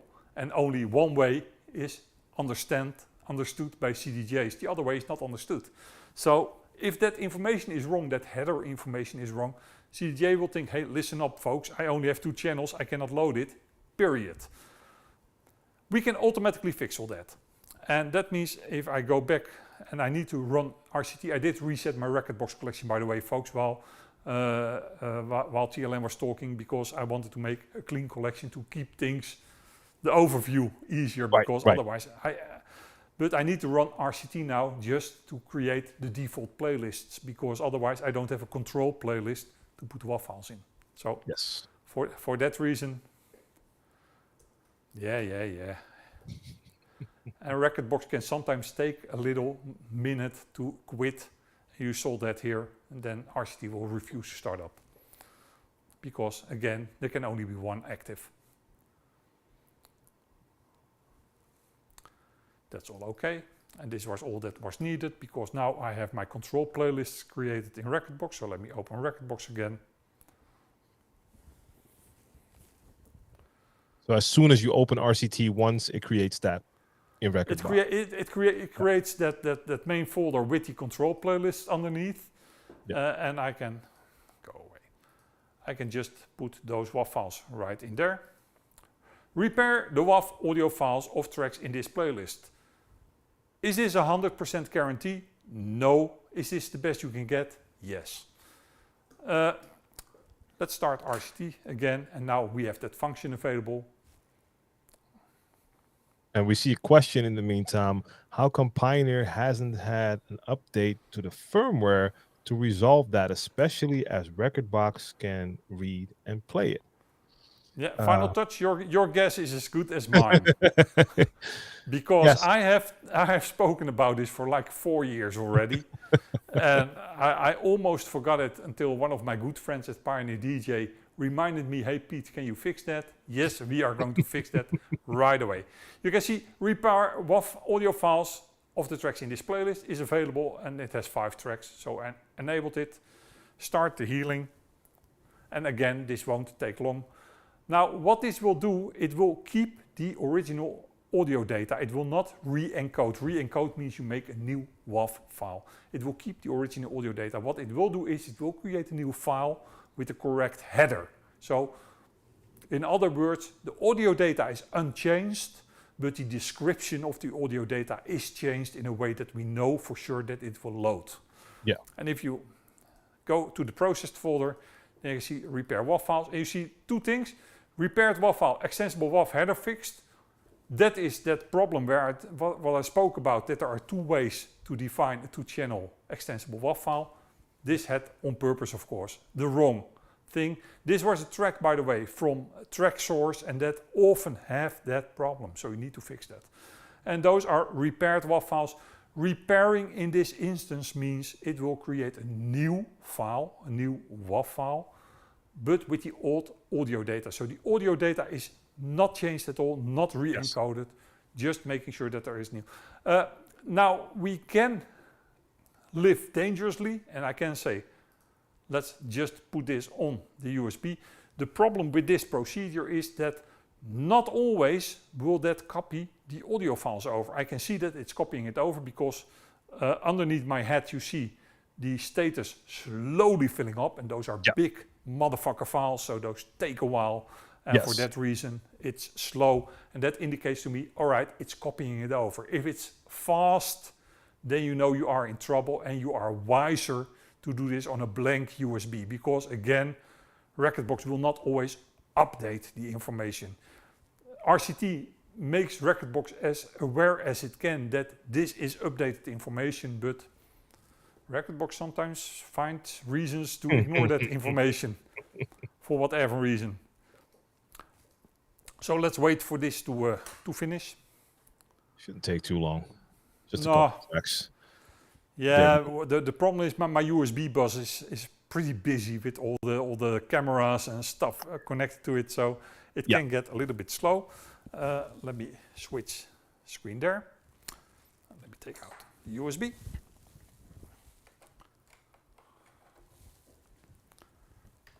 Still running everything on the Mac Mini over there? No, this is a big motherfucking computer. Oh, this is the big one. This is the big one. The Mac Mini is for testing. That is the moment. By the way, I have a gazillion Mac Minis running for all kind of purposes, but Mac Minis are mainly for testing for me. And now if I take a WAV file, it will just load. Wow. There we go. And that is what you wanted to see. Yeah, instead of that horrendous like error on screen, and especially in my situation, during a gig like that, you have DJs playing and we're coming in to do that performance. I normally have like a minute or 2, 3 just to stand next to the other DJ, insert my flash drive, get my headphones in, and he's playing his last track, and then I have to take it over, and then you load and you get that error, and you're like, that's a little panic moment right there. Like, if you never if you are not aware of this problem with CDJs and WAV files, and you have not seen this before, you simply will not believe it exists. And that's why this is my holy folder with tracks that I know will not work. Yeah. Because, hey, 90% of the WAV files will be fine, but the main problem WAV files are either coming from Bandcamp, WAV files bought on Bandcamp, and there are certain DAWs that will produce WAV files that are extensible WAV files, but have the wrong header information. Don't ask me which DAWs, because it's not Ableton Live, it's not Pro Tools, because those are safe. Yeah. But it's something of the more obscure DAWs that are doing this. But I don't know which one exactly. I don't remember what I used the last time. It could have been either Audition, Studio One. Audition is a name that has come up with this kind of problem. Audition would be most likely the one. But again, I'm not blaming Audition because I'm not sure. So I'll never do the wave thing again. Just to be sure, I'll only bring MP3 320. We're good. Stay out of WAV, and you don't have that problem. And that, my friends, is why I'm always pushing so hard to use high quality MP3s, not YouTube RUBs. Like Mojax always say, YouTube RUBs are not okay, but just high quality MP3s that you preferably produce yourself from WAV files. And for those of you interested in what makes an MP3 high quality, let me take you by the hand, because that's also very easy. I like to use a tool that's called XLD. It's donationware, which means if you like it, you pay whatever you like to the developer, and I urge you, please do it, because it's a Japanese guy and he's doing tremendous things. In XLD, on the preferences, you can say what your preferred output format is. So you can say, I want my lame MP3s. Then you go to option next to it, and there you say, I want it to be CBR, which stands for constant bit rate. Yes. Don't go for variable bit rate. That has its own set of problems. It will work, but especially if you convert between DJ software, you have the odds that cues and loops will shift. ABR, I don't know. That's something I never saw in the wild. ABR, I don't know. I'm not familiar with that one either. No, I really don't know. 100 kilohertz is more than enough, which means if you go by the sample theory that 22 kilohertz is the maximum frequency that can be reproduced reliably.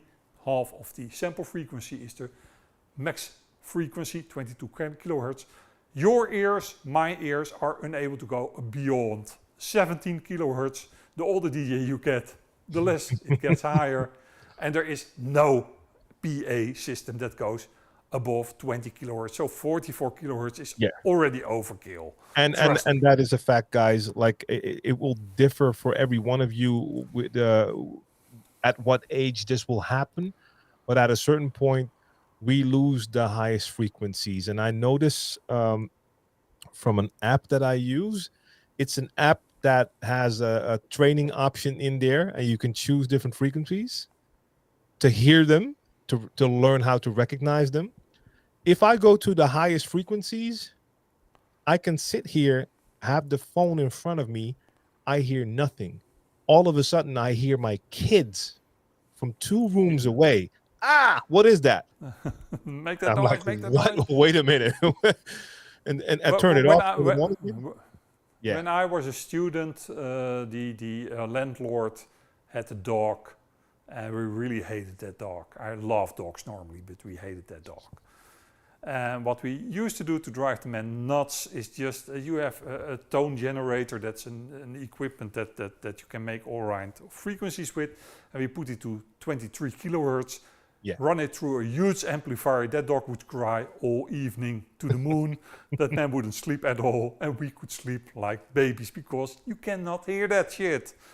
So, in short, dogs will hear it, cats will hear it. It is even used as a a non-toxic way to get rodents away. I have it in the garden, where I have those motion sensor things that will give you a frequency that you cannot hear, but some people can hear it, and they come to my place and say, hey, what's that noise that I hear? Oh, Yeah, you have very good hearing. This one is called quiz tone. So I mean, like if I do 2 kilohertz or 4, 8, 16, like there you have it. I don't really hear this. And my kids will be from the next room with this one, like, ouch. So I don't hear that frequency anymore. That's crazy. The problem is the higher you go, the less or the more amplification you need, but the harder it comes in. So if you even don't change the amplification, it will come in harder because it carries further. And then, of course, we have the bit rate, which is 320, which is the highest quality. And then how does this work? Once you have this set, let's go to my multi-format folder, and let's pick one of the WAVs, or a few of the WAVs, and just drop them on XLD. And it will create, at that folder, the MP3s. You can see them on top of it, or if I sort it like this, you can see it below them. I'm just going to add this to a note real quick, XLD, because I don't have this one yet. XLD is donationware, comes highly recommended, and you can basically convert everything into anything.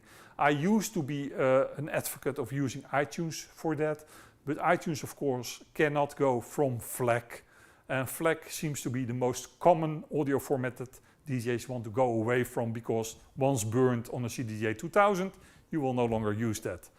So yeah, that's that. And yeah, then there are a shitload of real nerd features inside RCT that are more cloud directed and cloud play directed. I'm happy to dive into that as well, but I think we're going to save that for your AMA. I think my technical AMA is the better place for that, to deep dive in it. And I see a question here of Noah, who says, does this also improve the quality, or does it merely make it usable for Rekordbox? I think it just makes it usable for the CDJs. I think we're talking about that one, right? The broken the WAV thing. The WAV thing is strictly the problem with those WAV files is not the WAV data. WAV data is pretty straightforward, and that's not the problem. The problem is, before that WAV data starts, it needs to be introduced. We call that a header, and in that header we simply tell the system, listen, it's that frequency, it's so many frames, it's technical data about how long a track is, to put it simple. It's just the introduction.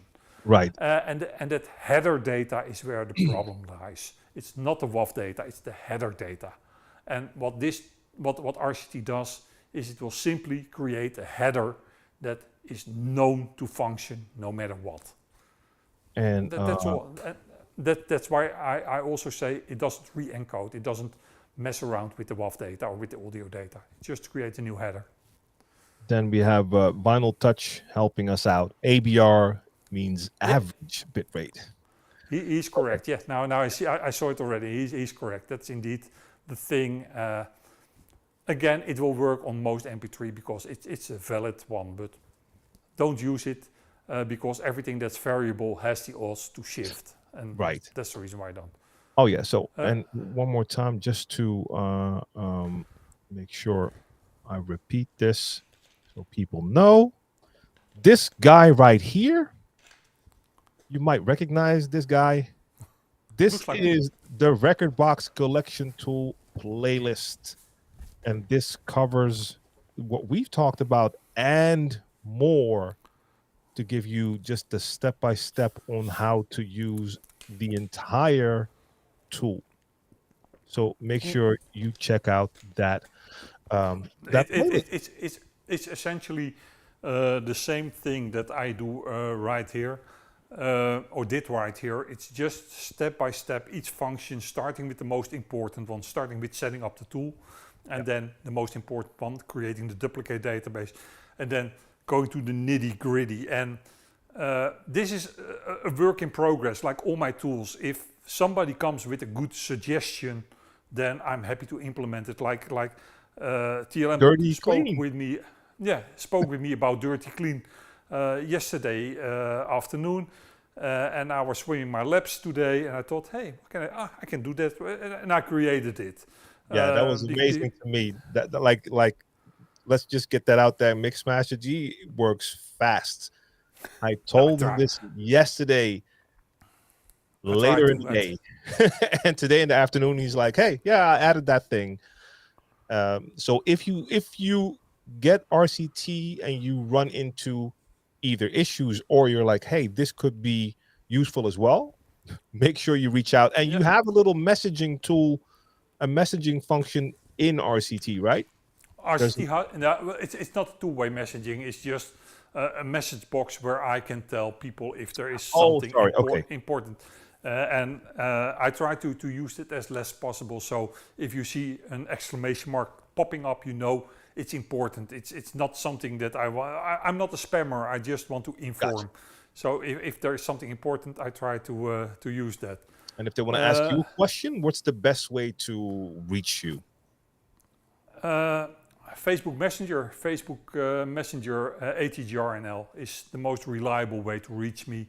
Of course, all my users have my email address that they can use, but that's not something that I put on social media out because I like to keep it a little bit clean. But if you go through Facebook Messenger, ATGRNL is the handle on Facebook. You got me direct and you can ask me all kind of thing. Same with the YouTube channel. You can leave a comment under one of the latest AMAs. I will see it. If there are technical things that you need to be explained, for instance, we had that question about the guy who asked, all right, I feel constrained if I have to go to CDJ USBs because what to do with requests early at the beginning of the show. I feel his pain. I'm come from Tractor, and the first time I was behind CDJs, first of all, I was scared shitless because I wasn't prepared for non-gated hotkeys. And second of all, I felt so restrained because I only had 2 decks because there was a 2-deck setup there instead of the 4 that I used to play with.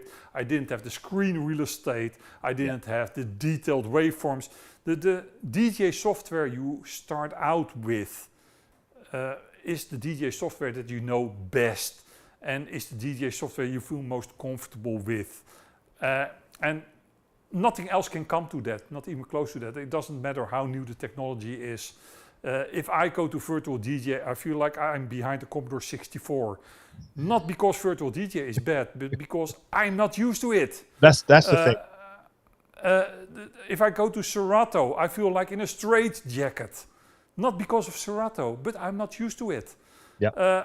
But on the other hand, I can totally understand that people coming from Serato to Tractor think, what the fuck is going on here? Yeah. Oh yeah. I don't know. I'm not a pilot in a spaceship. What is happening? I want to spin. The first time I did that, like I'm used to Tractor because I started with Final Scratch, which had the Tractor look. It was made by Stanton and Native Instruments, so it had that Tractor look. But after like years coming back to Tractor, after using Serato for years, and like opening it and seeing like 20 different tabs with options, you're like, whoa! So it's all what you're used to. We have a quick shout out for Mixmaster G from Creature, and that is I want to thank Mixmaster G. At this very moment, I'm transferring 50,000 tracks from Tractor to Rekordbox. I'm 45,000 done, and that has taken a week. But without the DJ conversion utility, I'd be stuffed. So thank you.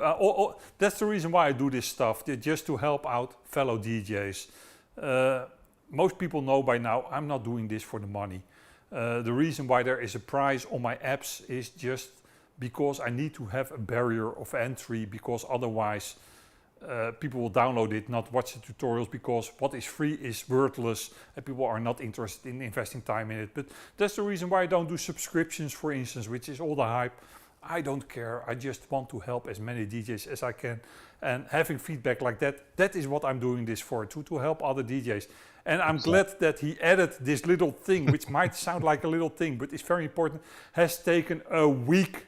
Yeah. Because that means he's doing it in stages. I still get too many DJs who think, all right, I've got my 100 gazillion track Serato library and I'm going to Rekordbox and I have a gig tonight, so let's go. And select all and go. And then come to the conclusion, oh damn, this is going to take much, much longer than I thought. And don't do that, don't be that guy. All my tools are made so they can be used incremental. That means if there are problems, if there are things not going the right way, if you maybe made a wrong setting, you have time to correct it and time to notice it instead of doing it all together. Never easy to do it all together. So that was a little detail that he added, which made me very happy because I still get too many people who just think, all right, let's throw everything at it and then see what happens. So I'm going to put this on for a second, because this is what we were talking about. So atgr.nl is the website. And what you see on screen here is related to the DJ conversion utility. Basically, it's related to all my apps. You can simply say, all right, I'm going to do something iTunes related, and then it will show you what options you have to go from or to iTunes. Same with Engine DJ. It will just show, because I have a lot of different tools which do a lot of different things, and what you need for a particular job might be not so obvious. So for that reason, I just thought, all right, I just put it around. What is your base software? So is Serato your base software, or is iTunes your base software, or is Algorithm DJ your base, and take it from there. So for that reason, this is if you click on Tractor, for instance, it will tell you how you go from Tractor to Virtual DJ, or from Tractor to Engine DJ, or whatever you want to do. You can choose where you want to go. And if you visit the website and you want to go to RCT, I think the fastest way, if you're on the website here, is to click on News, because the top link is the Rekordbox Collection Tool, and that will take you straight to the store. The problem is that, and you might know this as well, TLM, if you have so many social media outlets and things, what are you going to keep current and how are you going to keep current? I'm like you, a one-man band. Yes. I like to spend most of my times in fixing stuff, in helping DJs, and that can either be on an individual basis if they hire me, or like what we are doing right now, or my own AMA. And I really want to spend as less time as possible with updating social media, websites and stuff like that. Because yes, it is very important in this day and age, and yes, you need to have it, but I'm an old guy. I find it boring. I rather have face-to-face meetings and talk to a person. But hey, that's just me. So one more, and you might know this. Tough Real had a question. Just realized Rekordbox is using much CPU and also uses a lot of power. Is there any setting to lower that? Excuse me. And I have noticed from time to time, especially when I'm playing around with Rekordbox a bit, sometimes it tends to be a little bit laggy. The problem is, without getting too technical, because there are some things that Pioneer DJ rather have not me discussing in public, but with all DJ software, the only DJ software that, for instance, if you are on Apple, that it takes advantage of the M1 of the new Apple Silicon chips, the ARM chips, is Algorithms DJ. Everything else is still some way or the other using parts Rosetta, or totally rely on Rosetta. Rosetta is like an in-between piece of software that translates stuff that was originally made for Intel to ARM. Technologically, it's marvelous. It's really a piece of art how fluid it works, but it also means it creates overhead. Then, depending on what you are doing in Rekordbox, for instance, are you using the cloud function? The cloud function requires toggling between the cloud and your local database, making sure that everything is in sync. That will all add up because the cloud we these days reach over Wi-Fi. Wi-Fi needs your CPU to stay connected. That's why we always like to use Ethernet, because it doesn't put so much overhead on the CPU, because Ethernet is usually offloaded to a separate networking stack. There are so many moving parts there that all can influence why in general DJ software and in particular Rekordbox is requiring so much CPU overhead. And it isn't necessarily related to DJing. It can simply be related to uploading to the cloud. But I don't need to mention, if you are doing real-time stems, and even if they are not the best quality as they are right now in Rekordbox, it will put a burden on your CPU, period. Yeah. 100%. All right. I want to thank you, Mixmaster G. And just in case people missed it, on YouTube, your channel is Mixmaster G. I think on Twitch, your channel is also Mixmaster G. NL. Mixmaster G NL. On Twitch, Mixmaster G was already taken. All right. And your AMA tomorrow is on Twitch and YouTube as well, right? Facebook, Twitch, same as you. Facebook, Twitch. We do Twitter because, hey, we are on Restream, so we can. I mean, I don't even mention Twitter because now we're on YouTube, Twitch, Facebook, and LinkedIn right now, but we're also on X. I have it open.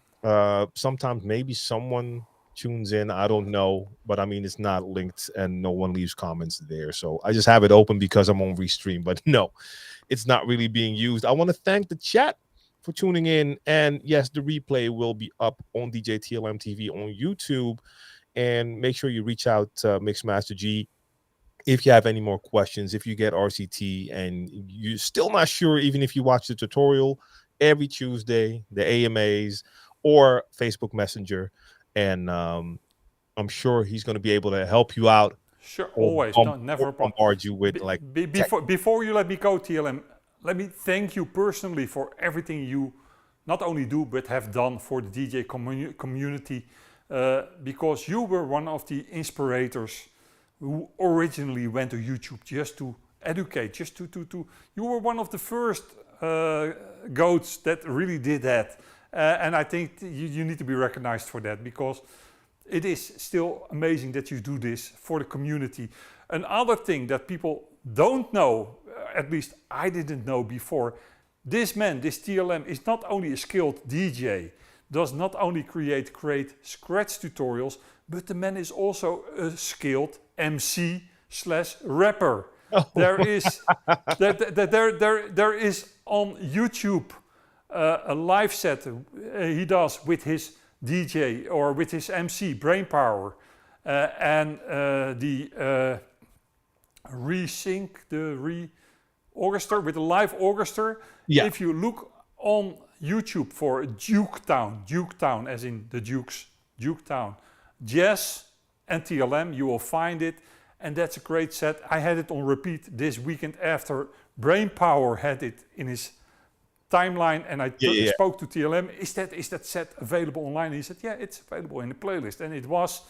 And then you also can see what a marvelous MC TLM is, because he really stirs the crowd and makes them cheer, and how great he is, not only in doing the scratches, because we already knew that, but also in supporting his MC with his rapping. So TLM, hats off to you. I didn't know that. Appreciate that. Yeah. I mean, and we can take it back further. Before I was DJing in clubs and also a tour DJ for Brainpower, I was actually also rapping. I basically stopped doing that once I met Brainpower. He was also DJing, but he was definitely a better MC, and I was definitely a better DJ. So I've been his tour DJ for 25 years, but I'm not just the tour DJ who starts the tracks. I'm also the backup MC, meaning over the last 25 years, I had to also learn all the lyrics for all the songs. I know. I saw that, and that's why I really wanted to mention it, because I didn't know that, man. I know you're a skilled DJ. I know you're a skilled scratcher. I knew you did some MC work, but not to this extent. So I really, hey, that's TLM, that's my man. Yeah, So man. thank you for that. And thank you for having me as a guest. Really appreciate it. Next time, my place, and we are just going to show your guys what kind of toys I have right here with the skilled hands of TLM on it. Yes, thank you very much for having me, my friend. I've been in that studio already on your AMA ones, but we're definitely going to revisit and actually do like a little tour because you have a crazy setup over there. I know. Let's see. So everyone in the chat, yes, appreciate all of you a lot. I'll be back here next Monday with the Q&A.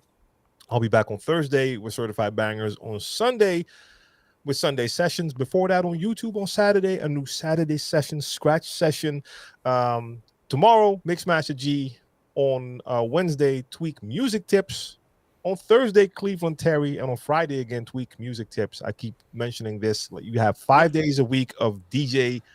You forget one. Oh, there's one more? Which I want to include because that also is a dope DJ and a fun guy.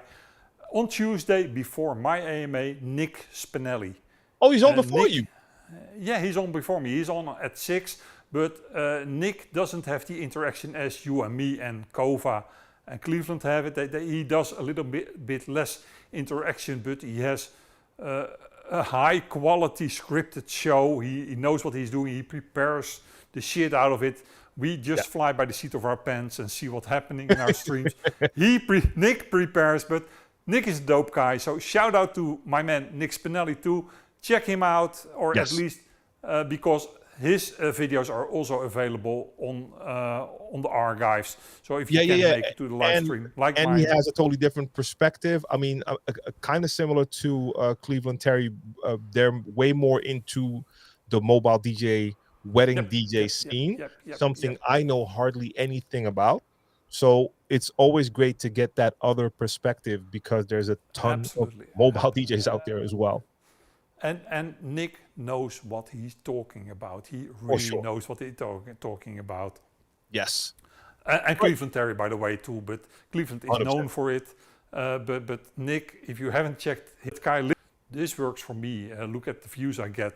And Spinelli thought, what the fuck, I'm going to do this live. And he wiped that guy away. And he's got millions of followers now by the live real mixing he does in the TikTok view. So really something that I would recommend to anybody. But again, most importantly, thank you, TLM. Credits where credits are due. You're the GOAT. My pleasure.